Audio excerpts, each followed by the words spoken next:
welcome to the EyeSpy 2020 training session.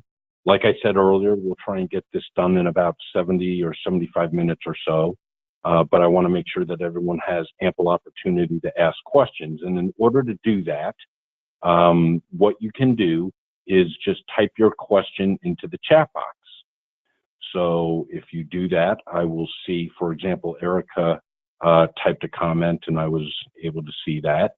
So if you have questions along the way, please type your question into the chat box. If you're using a web-based interface, it may look like this. And in that case, that chat box is the little chat bubble that's about 2/3 of the way down on the right-hand side. So either way, you can chat in that method. And having said that, I want to talk a little bit just briefly about who Vision Quest is, because that's who's providing the training today. So we are a nonprofit organization, and we have only one mission, and that is to advocate and educate around the early detection of vision disorders and also preventable blindness in school-age children. And there's a variety of reasons why we do that, which we'll talk about in a few minutes. And so we have the privilege of actually providing this training. So I just wanted to give you just that little bit of background. Very briefly, this is what we're going to be covering. I know that it looks like a ton of information, and I promise we'll get through it quickly. I won't drone on for too long. A little bit about me. Sometimes it helps to put a face to the voice. In this case, it might not help at all, but my name is Rich Terendi, and I do have the privilege of co-founding the nonprofit Vision Quest 2020. I'm also the CEO of Cloudscaper, and Cloudscaper is the technology development company that actually developed EyeSpy 2020. As you can see on your screen, I am a formally trained geek by degree. I have a couple of engineering degrees, and I've also developed quite a few patents in different industries. And about 20 years ago, I had the opportunity to take my geekiness and apply it toward combating the public health dilemma of undetected vision disorders in children. And I hope that by the end of today's webinar, you'll actually agree that undetected vision problems in children is actually very problematic. So with that, I want to talk about real quickly, what is EyeSpy? For those of you that have not seen it, EyeSpy is, from a child's perspective, a video game, a very simple video game. And what is unique about it is that in the process of about 2 or 3 minutes, it has the ability to assess the entire visual system of the child. And it is extraordinarily easy to use, as I hope you will agree with after watching or attending this webinar. So I want to talk about, just very briefly, I want to talk about why we as an organization, as well as all the individuals involved, why we have focused on vision. And I appreciate that to a very large extent. I may be preaching to the choir. I know that some of you, if not all of you, are nurses. But the prevalence of vision disorders is astronomical. In fact, up to 1 in 4 children has a vision disorder. In fact, in some instances, we're seeing that rate of incidence actually increase. And there's a lot of conjecture as to why that's happening, but at least 25% of kids have a vision problem, depending on the age group of the children that you're looking at. And I'm sure we can all agree that vision is very important. What is very problematic from my perspective is that, unfortunately, low-income children and children that are already experiencing challenges academically, it turns out that they are disproportionately affected by vision problems. So it's adding, from my perspective, insult to injury. And that really is the impetus behind trying to combat undetected vision problems in children. So I'm going to share with you very briefly just some research that you may have seen. I won't spend a lot of time on this, but I just want to share with you some things. The first is that vision disorders are often misdiagnosed as learning disabilities. Now, what's amazing is that we talked about 1 in 4 children has a vision problem. 1 in 5 children actually have uncorrected vision issues. So while 25% of children have a problem, 20% of children have uncorrected vision issues. This means that 80% of vision disorders are actually going undetected. So this is really a public health dilemma. And in fact, when you consider that 80% of what children learn during their early education comes through the visual processing of information, this is hugely problematic. We've got 80% of vision disorders go undetected, and 80% of what children learn come from the visual processing of information. So it is commonsensical, I guess, to a certain degree, that vision problems can be mistaken for learning problems. Here's another article that shows the relationship between a particular vision problem called Convergence insufficiency and attention-related disorders. And again, what you'll see is that when children suffer from this particular vision problem, there's either a misdiagnosis or an exacerbation of the symptoms of attention-related, in this case, hyperactivity disorder. So again, preaching to the choir, but you can appreciate how problematic it is if you're giving a child psychotropic medication when in fact they don't need it. They have a vision problem instead. Here's the correlation between chronic vision problem and obesity, where there's an actual increase from 12.2% to 18.4% when children have a hearing and or chronic vision condition. So that's a 50% increase. So it affects general health as well. Here's another vision disorder referred to as amblyopia, commonly known as lazy eye, direct correlation between amblyopic children that read more slowly. And I don't have to tell you how critical reading is to education.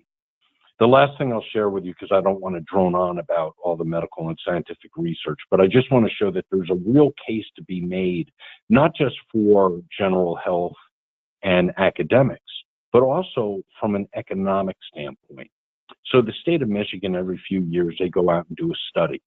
And what they look at is what is the return on investment of publicly funded preventative health programs. And I know that that's a mouthful, but if you look at the chart, you'll see about 2/3 of the way down the chart is vision screening.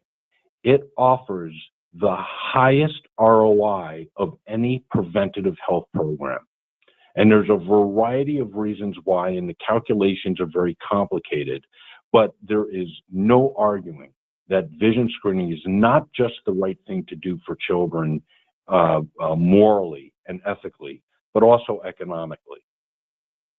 Now, if you go to EyeSpy2020.com, and you certainly don't have to do this, but for those of you that may be interested in trying to compute very conservatively what cost savings may be enjoyed, for lack of a better term, when employing a regimented vision screening program, you can go to EyeSpy2020.com. There's a calculator there. You can put in information about your state and your specific districts, the number of children that are enrolled, and if you have any questions about it, you can certainly contact me and we can go through the numbers. But suffice it to say that there's a real case to be made for implementing a good vision screening program within every district.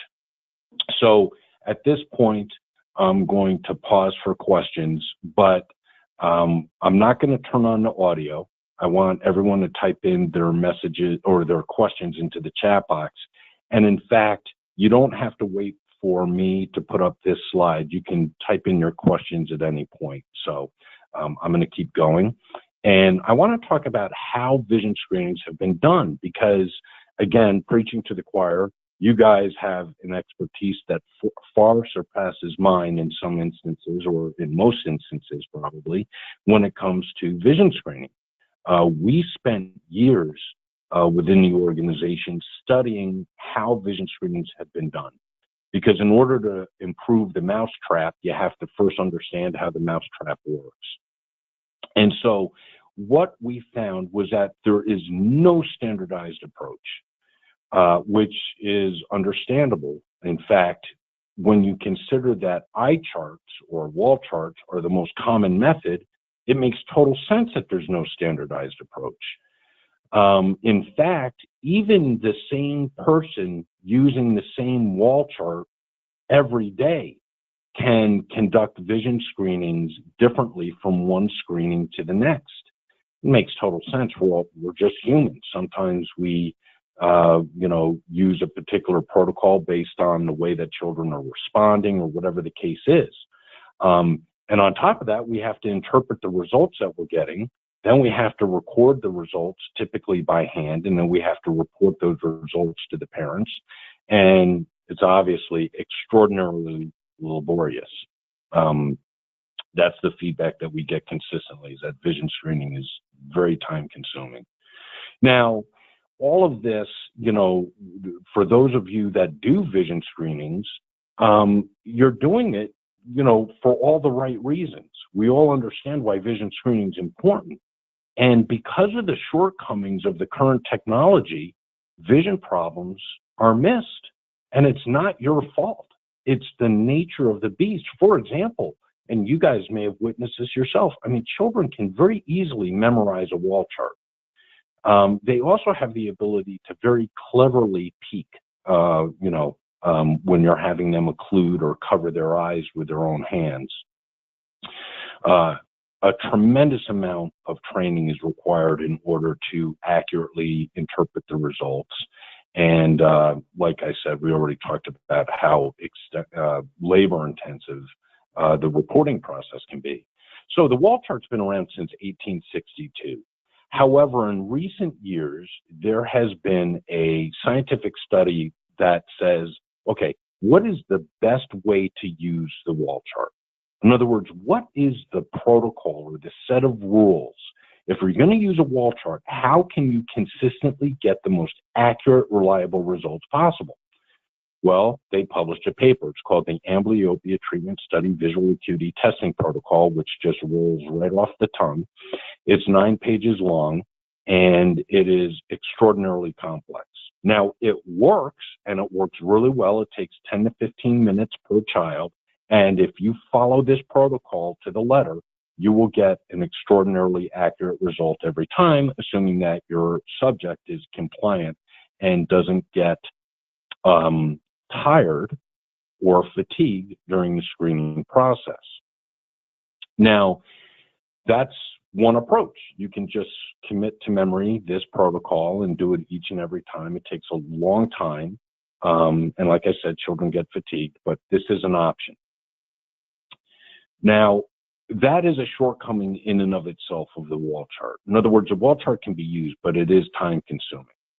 So the medical organizations that specialize in pediatrics, so that would be the American Academy of Pediatrics, and it would be APOS, which is the American Academy of Ophthalmology, the American Academy for Pediatric Ophthalmology and Strabismus, even the certified orthoptists, they've all chimed in and they've all said, look, what is the best way? We know the shortcomings of using a wall chart, but what are the best ways to vision screen children as a function of age?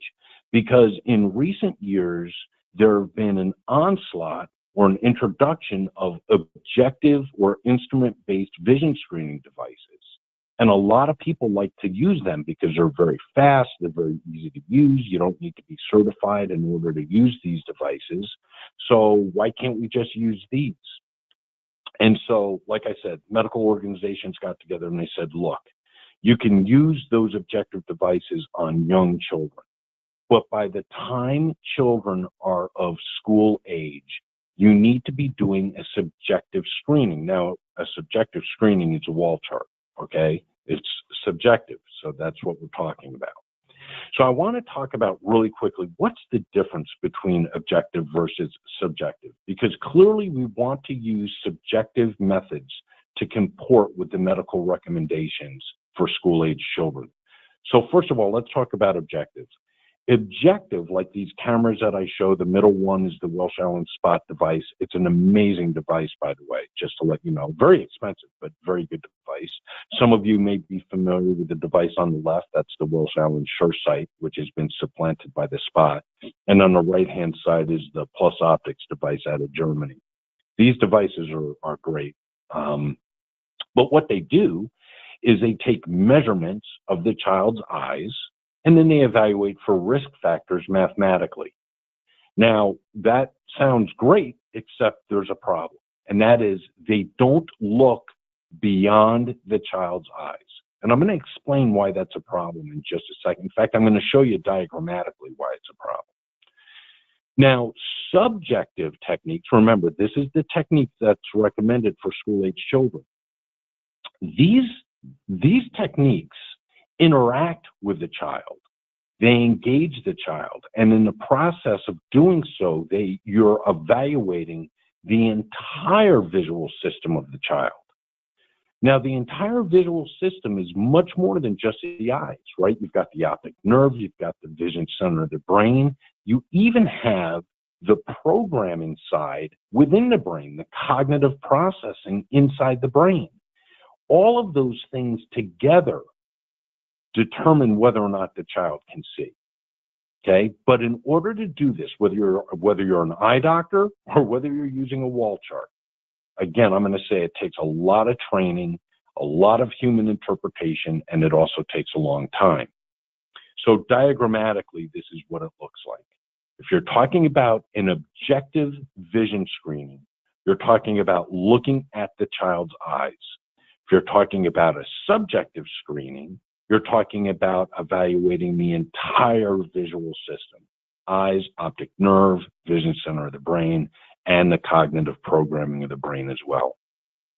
This is exactly what EyeSpy does. EyeSpy wanted to combine the best of both worlds, the speed and ease of use associated with objective or instrument-based devices, yet meeting the medical efficacy standards of assessing the entire visual system of the child. So while the child plays a really simple video game, we're able to very accurately and reliably assess their visual acuity, their depth of perception, and if you want, their color vision as well. And on top of that, since this was a system that was designed by schools, by educators, by nurses that deal with children, one of the things that it also does is it automates the collection and the reporting of the screening results, which I'll show you in just a second. When I do the demo, you'll see that. So bottom line is, EyeSpy is the solution from our perspective for school-age children, because kids cannot memorize or cheat the system because it's randomized. It uses a computerized, intelligent, medically validated vision screening protocol, so you don't have to worry about committing to memory what to do. In fact, there's no special training really involved. It's very fast, and like I said, automates the data collection. I'm going to skip this slide, except I do want to point out that it also provides you reports in Spanish or English, so that's a nice benefit as well. I guess the other thing I should point out here is, unlike the objective devices, you know, if you drop one of those objective devices, you're out $7 or $8 grand. This is a software program, so you can't really break it. You can't lose it, can't really get stolen. You know, if the computer crashes, you just install it on another computer. So it's nice from that perspective. So remember, I mentioned that the program had been medically validated. That's very important to us. So we subjected EyeSpy to independent medical research at the Storm Eye Institute, which is located at the Medical University in South Carolina. And what they found, and by the way, I'm going to show you where this paper is available on our website so that you can download it, because it was actually published in the Journal of APOS back in 2010. But here's what they said, and I'll just very briefly. They said EyeSpy screening results using a patch were not significantly different than those of a professional examination. Now, when you read the paper, I want you to understand, we are not claiming, nor will we ever claim, that EyeSpy is a replacement for a full eye exam. It's not possible. Going to an optometrist or an ophthalmologist is the gold standard. However, we understand that that's not financially or logistically pragmatic, right? It would be great if every single child in the country could go see an eye doctor each and every year. There's just not enough doctors, enough money. So when you read the paper, I don't want there to be any confusion. This is a vision screening, not an eye exam. I'm about to show you a demonstration of the software, but I just want to give you a pictorial representation of the data management. And the reason for that is because, again, educators said to us, we want more than just a vision screening solution. We want a data management solution. We want a single system that can provide us individual screening reports, summary reports. Heck, some of us want to dump the data into Excel and do our own interpretations of the data, export it into other secure databases if that's what we want to do. We want to have flexibility with the data, but we want you to protect it for us and make sure that only authorized individuals or entities have access to the data. In other words, your district's data is only your district's data. No one else can see it. And so we provide that infrastructure for schools. So like I said, I want to give a quick demo, and then we'll get close to wrapping up here. But I want to show you what EyeSpy 2020 looks like. So this is the main screen of EyeSpy 2020. And again, remember, you can type in questions at any point in time. And there are two things I want to show. One is I want to show how to conduct a vision screen. And then the second thing I want to show is how to input or access reports, okay? Because those are the two main components of EyeSpy. So first of all, to conduct a vision screen, you have a couple of choices. You can type in the information for the student. Like, let's say, so I put me as the proctor name, Terendi. I'll put a student ID of 123. We're going to vision screen John Doe. That's a pretty original example. Say the child was born February 15th of 2011. So I can go through and I can type in all that information, grade, all of that stuff. Or what I can do is I can upload my rosters into the same secure database in which your data will reside. And now, instead of typing that information in, I can just go to my roster and find the particular child. So I'm looking for Ryder. It turns out I've got 4 Ryders. This is fake information, by the way, so don't worry, I'm not violating HIPAA. These are all fake entries. But here's Ryder Espinoza. And so I'm just going to double click him. And now all his information has been filled in for me. Okay? There are a couple of pieces of information that I need to determine. One, do I want to test his color vision? So I'm going to say yes, I want to test his color vision. The reason why I'm testing his color vision is because he's a male and he's in 1st grade. So let's just say that my protocol is I'm going to vision screen every boy in 1st grade for color vision. Other than that, I'm not going to test for color vision. But you have flexibility. If you want to test color vision in every single child, you only have to test color vision once. And the prevalence of color blindness is 20 to 1 in boys. In other words, 1 out of every 20 boys will have a color vision deficiency. In girls, it's 1 in 200. But if you have a student that is demonstrating behavioral issues or compliance issues in some way, and you want to test for color vision because you might think, you believe there might be confusion there, then go ahead and test color vision. It's your prerogative. The second piece of information has to do with whether or not they're wearing their corrective lenses. So I'm going to say in this case that they've got their corrective lenses on. Obviously, if they forgot them at home or lost or broke their lenses, that's a different status. And you want to discern between those different criteria because that information shows up on the report. So it'll help you determine whether or not this child, should be referred to the eye doctor, or if they forgot them at home, maybe I rescreen the child when they actually do have their glasses. So I'm just going to say, in this case, Ryder's wearing his corrective lenses, and I hit begin screening. So now, let's pretend that you've never done an EyeSpy vision screen. It's pretty easy to pretend. And the question is, well, how do I use the program? Well, once you've set up the computer at the proper distance, which again, I'm going to show you here diagrammatically what that looks like in just a second. But once you've got that set up, now you just follow the instructions on the screen. I've input the student's information. So now it says, make sure the student is wearing his clean corrective lenses with no eye patch or colored glasses at this time. Press enter when ready. So the child's now sitting 10 feet away from the computer. We provide you the extension cable, and you plug your mouse into the extension cable, and now Ryder gets to move his mouse left and right.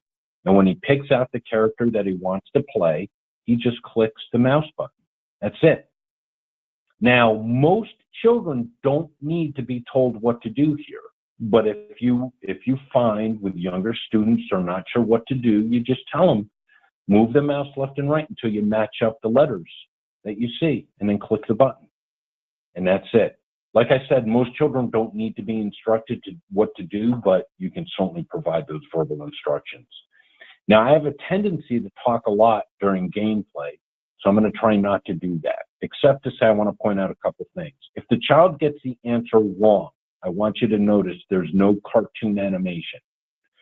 So there's no negative consequences, only positive reinforcement, okay? There's no buzzers or alarms or anything to make a child feel bad. We're just not going to show them, we're not going to show them the reward of the computer animation, if you want to call it that, okay? This incentivizes children to get the answer correct because they want to see what happens when I match the letter. Oh, I get to climb down the rope. Oh, look, there's bats. So it's fun for the kids. A couple other things I want to point out. Notice that the letters at the top of the screen are randomized, as well as the optotype of the letter shown at the bottom of the screen.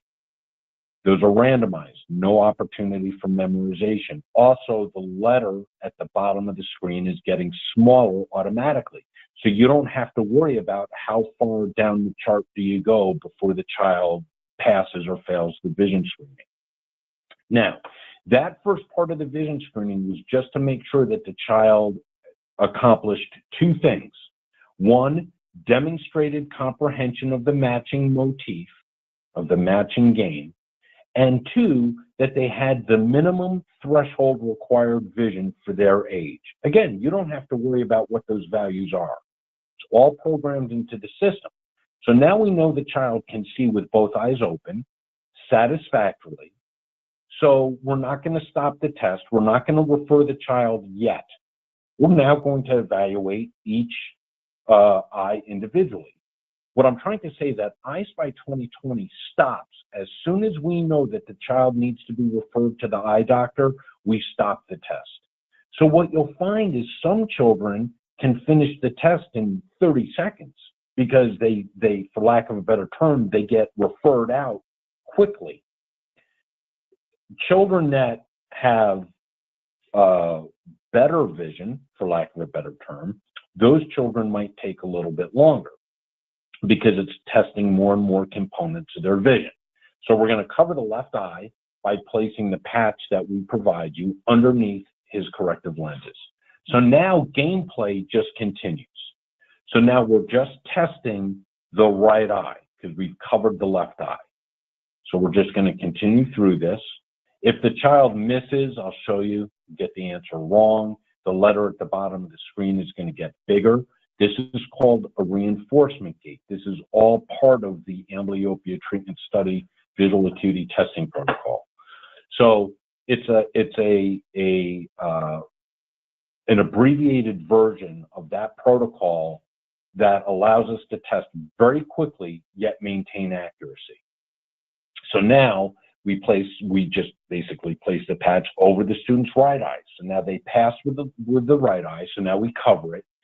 Now we're testing the left eye. So we test each eye independently because we're looking for conditions where the eyes are not equally balanced. Okay, so now we're monitoring the child's responses 1,000 times a second. We adjust the test in real time to ensure accuracy of the results. So, let's just make sure I'm not missing anything here. Okay, good. Sorry about the background noise. So, now it says remove the patch and ensure the student's wearing his correct lenses. Now we're going to do the color vision test. Now, the first two color confusion plates, anyone, whether they're colorblind or not, they can see those plates, right? So you can see that that's a circle. Same matching motif as before. Now, once we know that the child understands matching, now we start to show color confusion plates where if they got mild to severe color blindness, they will not be able to see that that's a circle. Okay, so we show the color confusion plates, and again, everything is being monitored and statistically verified. So if I get this answer wrong, it's going to show me additional plates. It's going to require confirmation statistically so that I don't over-refer children. And when I say I mean EyeSpy. So now we're going to remove the patch and we're going to place the colored glasses over the student's corrective lenses. Now, these are the red-blue glasses that we provide you. And I don't have them. So just to let you know, I'm just, basically going to, for lack of a better term, guess my way through. Well, as you can tell, I couldn't guess. You'll see why. But anyway, notice that every child is provided a visual reward. So whether you pass or fail the vision screening, you are going to either discover a dinosaur or discover a pony, okay, depending on what character you selected early on in the process. And so every child gets the same reward, visual reward at the end of the test. Now, you might ask, well, if you failed stereo, which I did, I failed stereo, just to let you know, I had no idea what those shapes were, so I guessed I got them wrong. But if you look at the report on the screen, you're going to ask, well, why is this child not being referred? And I'm going to explain to you exactly why that is. Because the child was wearing corrective lenses, which means they're already under the care of an eye care professional. Well, guess what? They passed visual acuity, which means that the glasses are doing the right job. The fact that the child could not perceive stereo is something that should already be under evaluation from the eye doctor. So the eye doctors corrected their visual acuity. We don't want to refer this child back to the eye doctor. It's inappropriate. That would be an over-referral. We were just going to refer that child based on his stereo result. So I'll talk more about that if you have specific questions. But again, we're using not just a scientifically validated protocol to present optotypes in a particular sizing algorithm and evaluating the results and modifying or optimizing the test in real time.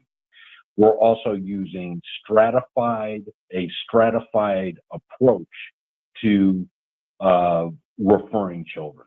Because the worst thing you can do is refer a child to an eye doctor, have the parents take time off from work, incur the expense, the time, and then find out that the child did not need to go to the eye doctor. Be a problem.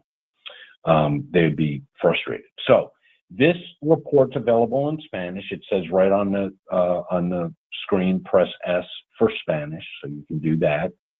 And that's not a Google Translate. That's translated. That is hand translated Spanish. Go back to English. You can print the report if you want, or if you press spacebar, it brings you right back to your student selection screen, and you can select the next student. Or you can go back to this list and you can clear the search criteria. So let's say I'm not looking for writer, let's say I'm looking for rich. So you could do that. So anyway, it makes it very easy rather than having to scroll through, let's see, 1,871 preloaded students. You can just say, okay, well, I want to find all the kids in 3rd grade, and I know that I'm screening female, and I know her name. You know, hopefully you're seeing what I'm doing is you can search on multiple criteria at the same time, or not at the same time, but they're additive. So first I put in 3rd grade, then I put in female, then I sorted by first name.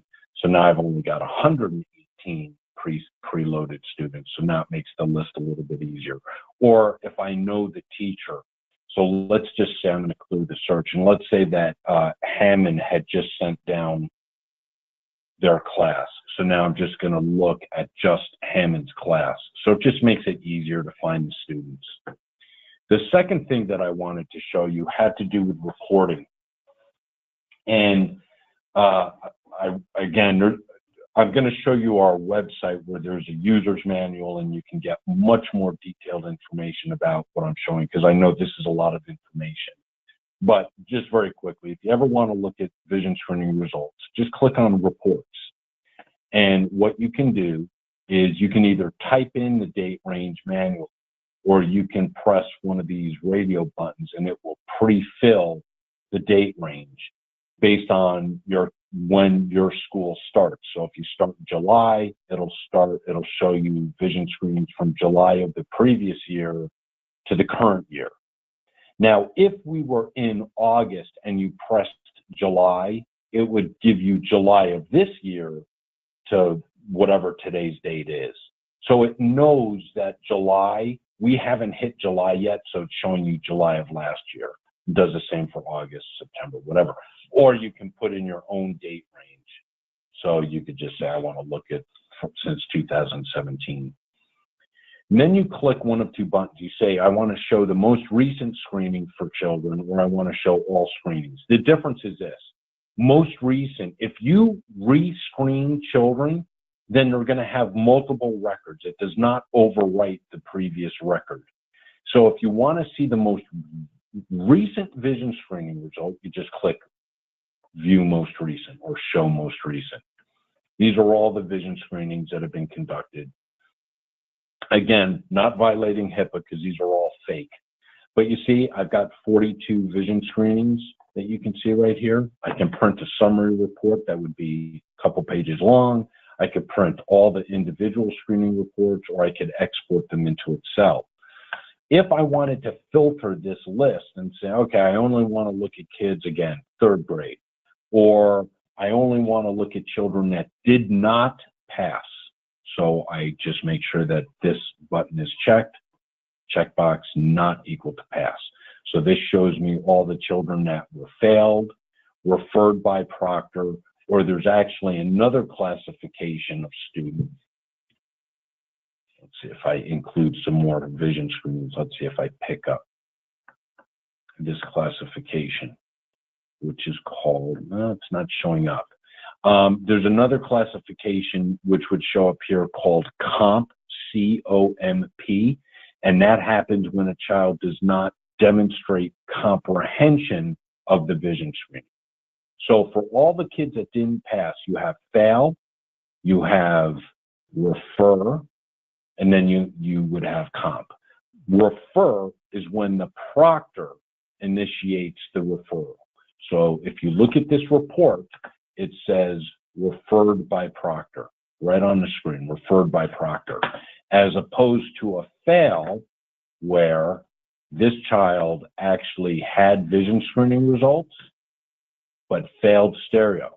Now you say, well, why are we referring this child? They passed visual acuity, but failed stereo. I thought we didn't refer them. Look up here. John Doe was not wearing glasses. That means he's not under the care of an eye doctor. Therefore, we refer the child for the failed stereo. When we generate a referral report, we also include this area for the eye care doctor. The doctor can check off a couple boxes, give it to the parent. They hopefully give this back to the school nurse because they're trying, in many instances, to understand what is now required for the child that failed the vision screening. Did it turn out that they had normal vision? Do they need glasses? Were they prescribed? Is there something that may interfere with school performance that I need to be aware of? So this information is very helpful when schools get it back. Again, if I just show all the screenings and then I want to print a summary report, asks if you want to replace the date of birth with student ID. I'm not going to do that. I'm going to print this to a PDF document because I just want to show you what that looks like. Just minimize this real quick. Since I can't print out the piece of paper and show you on the screen, I want to show you what the report looks like. Point out a couple things. So here's a summary report. I'm zoomed in on it pretty tightly right now. Shows you the date range of the report that you generated.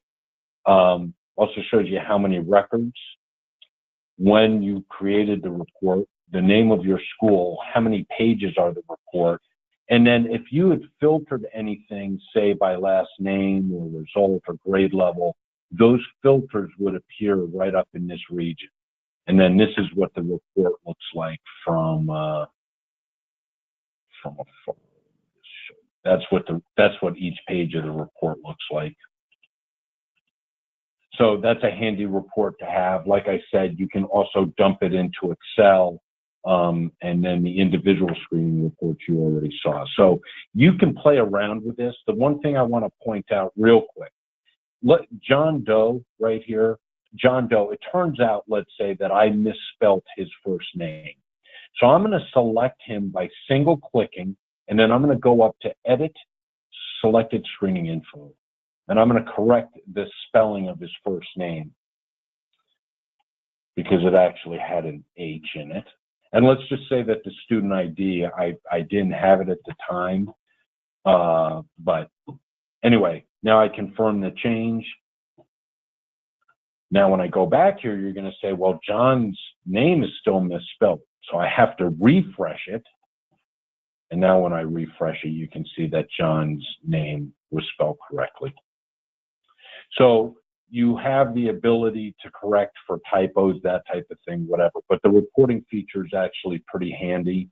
And there's a ton of functionality that's built into this that, again, we don't have time to talk about. But what I do want to do is very quickly, and I'm not going to spend too much, actually, I'm not going to spend any time on this. I don't want to run out of time. This is the process by which you receive EyeSpy. I'm going to give you my email address. If you have questions about, how to receive EyeSpy, if your district hasn't already, then we can have a conversation about this process and what it looks like in more detail. One of the things I will talk about, though, is if you go to the online planner at EyeSpy2020.com, this is actually a pretty handy tool because what this allows you to do is put in information about the number of students by grade level, and it'll help you estimate how long it takes to vision screen. And it also has some other things that it asks you to consider. So it's actually a pretty helpful tool. That's also available on visionquest2020.org, which I'm going to show you in just a second. But that online planning tool is kind of helpful. I wanted to show you this because this is actually kind of important from my perspective. I wanted to show you what it looks like, not just pictorially how EyeSpy looks when it's actually set up in real life, but I just wanted to point some things out. Although we call these laptop computers, they don't have to be. You could use a desktop computer just as easily with the screen being located 10 feet from the student's eyeballs.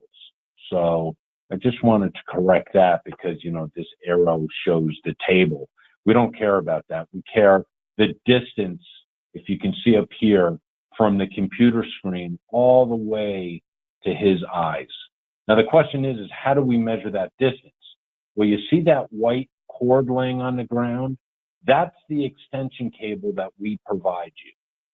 So before you plug your mouse into it, what you do is you hold one end against the screen, and then you have your colleague pull it taut to here, which is where the child's going to be sitting. So you know the right distance.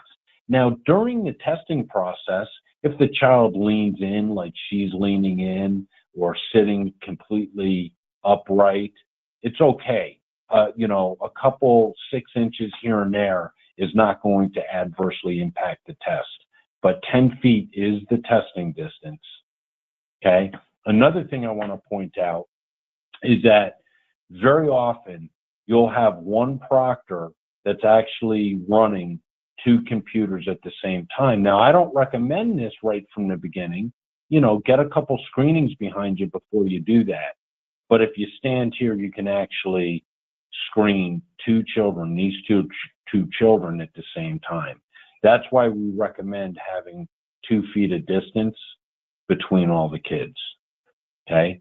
And then the other thing I'll point out is that these children are not being vision screened. But what are they doing? They're observing what these kids are doing. So guess what? By the time you put them into the chair, they're ready to go. They already know it's a matching game. So what I do is I start with older kids. So let's say I've got to screen 1st and 3rd graders. I'll start with the older kids, and then right when I'm wrapping up with the older kids, I'll bring the younger kids in here and let them watch what's going on. And I'm telling you, it has a huge impact because these kids, by virtue of playing the game, are training these kids on what to do. So hopefully that helps. Okay. Now, I'm going to get rid of the pen if I can. Again, I know that this is like a drink out of a fire hose, but either you guys are all asleep, which I apologize for, or you don't have any questions yet. But I'm going to give you my information anyway, so that at any point in time you have questions, you can contact me. So again, I'm just going to use the pen just for a second. This is the extension cable that we were talking about, 10-foot extension cable. So you take your mouse, you plug it in there, you take the other end, plug it into the computer, but it also serves as a measuring device. These are the red-blue glasses. Again, keep in mind, not every child gets to wear these glasses. If the child doesn't have sufficient visual acuity, we're not going to test stereo. It just frustrates them. Reversible occluding glasses. So if a child is not wearing glasses, then we occlude their eyes with this. If they are wearing glasses, then we provide you an eye patch that you put under or over their eyeglasses. We also provide you near stereo card. This is no longer a layer response panel. The gold standard for the age groups that we're testing is HOTV. So this layer response panel is not something that we talked about. But for special needs children, what you do is you give them this response panel, and it has like an H on it, and an O, and a T and a V, and you basically play the game on behalf of the child. Because what you do is you have the child, if they don't have the motor skills capable of moving the mouse and clicking, then you just have them either point to the letter that they see or otherwise indicate it to you, however that may be. So they point to the Oh, and then you play the game on their behalf. I know we didn't talk about that, but just to let you know, that is one of the things that you'll be provided. We also try to provide quick start guides. Sometimes the distributors out of stock on those, which I apologize in advance for. But I'm going to show you on the website where you can download that yourself, because I want you to have that capability. I don't know why it's not erasing my drawings. I'm not that good an artist. I'm not sure what's going on. Let's like them. All right, my apologies. It should be coming off, but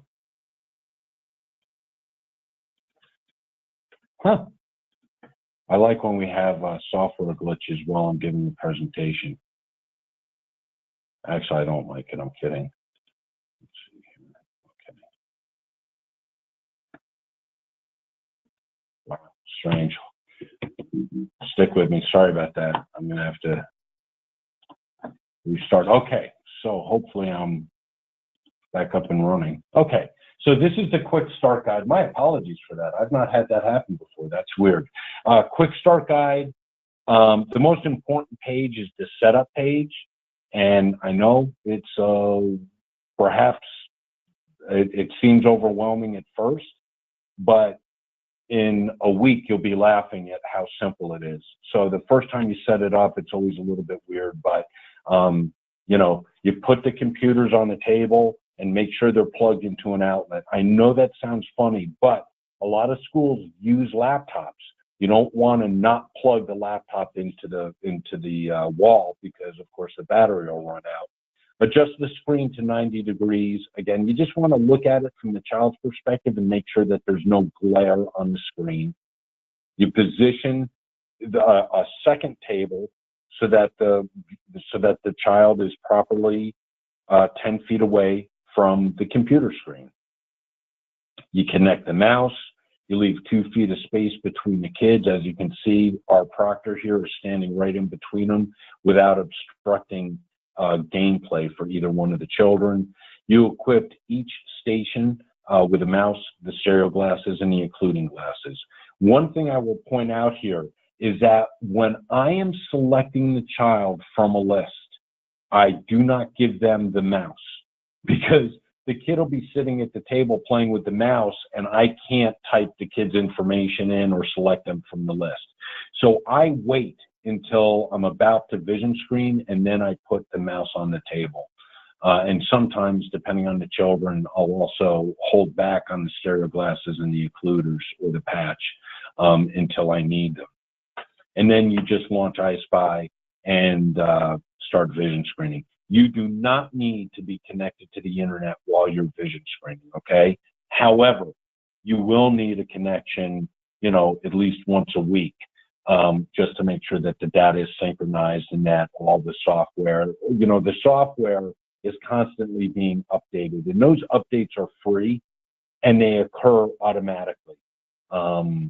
So all you have to do is connect to the internet, launch EyeSpy, and that ensures that your software's got the most recent version. Again, I'm not going to stop for questions, because if you have any, I want you to just ask them. Rather than show you on a screen like this, you know, talk about the website, what I would much rather do is actually show you the website itself. So forgive me for just a second. What I'm going to do is I am going to, hopefully this works. Okay, so hopefully you can see the website there. And this is visionquest2020.org. It's available to you all the time, at least when the servers are up and running, which is, you know, hopefully 100% of the time. A couple of things I just want to point out here. Please feel free to peruse the website ad nauseum. It's your resource. But a couple things. Specifically under resources, if you click on resources and go to materials, this is where you will find some information like the quick start guide, like the complete user guide. And if you need, in an emergency, because you've run out of a stereo cargo response panel, you can print and use these. There's also a parent informational handout. This is an informational brochure that you're more than welcome to share, again, with your constituents and colleagues, parents, whatever. But if you're going to hand something out to parents in addition to the vision screening report, this is a good piece of information, all available to you. The other thing I wanted to point out, again, under resources, was the library. The library is interesting because you can direct parents here, where if they have a need, you know, with for assistance with exams or getting eyeglasses or even finding an eye doctor, they can find it. They can find resources here. Also, I want to point out to you, for those of you that are interested in reviewing that validation study that I talked about earlier, again, go to the library, scroll down, look for EyeSpy 2020 validation study, and all you got to do is click on it, and it'll open up for you. Hopefully quick, depending on the speed of your internet. Sorry about that. But you will see what I was reading to you earlier. EyeSpy screening results using the patch were not significantly different than those of a professional examination. And if you want to look at all of the results, go ahead and do that. Back to the website. Another thing is, for those of you that have IT departments, please involve your computer experts, gurus, right from the beginning. Get them involved now. And please direct them to the website, go to resources, to installation. This is where they download EyeSpy 2020, and this is where we have a document, again, if I click on it, just for them.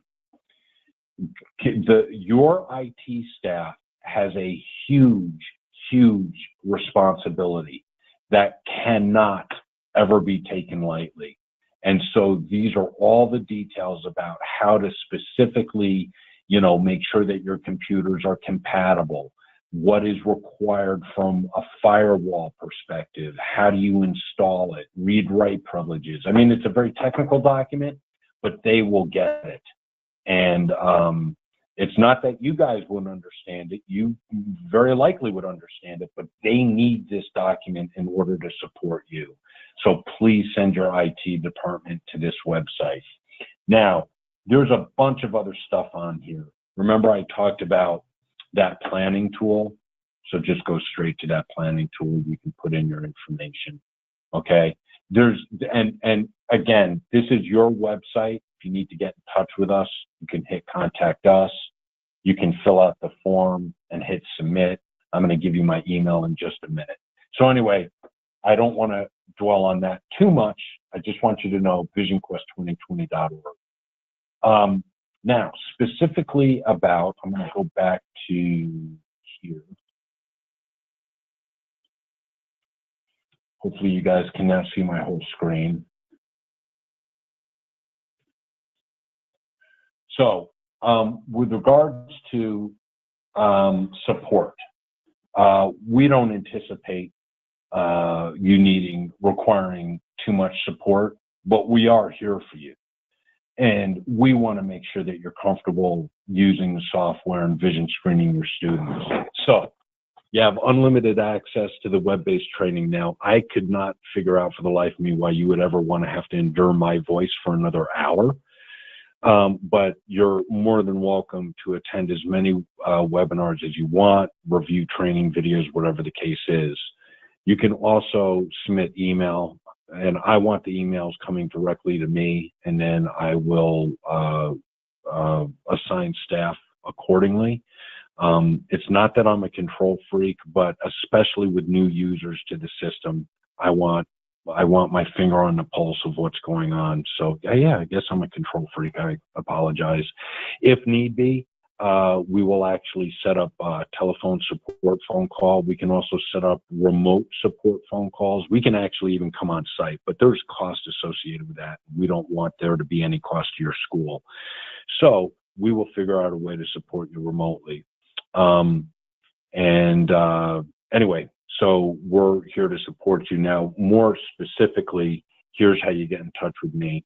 And again, you already know the websites, VisionQuest 2020 and EyeSpy 2020, but this is my email address. So it's rtorendi@visionquest2020.org.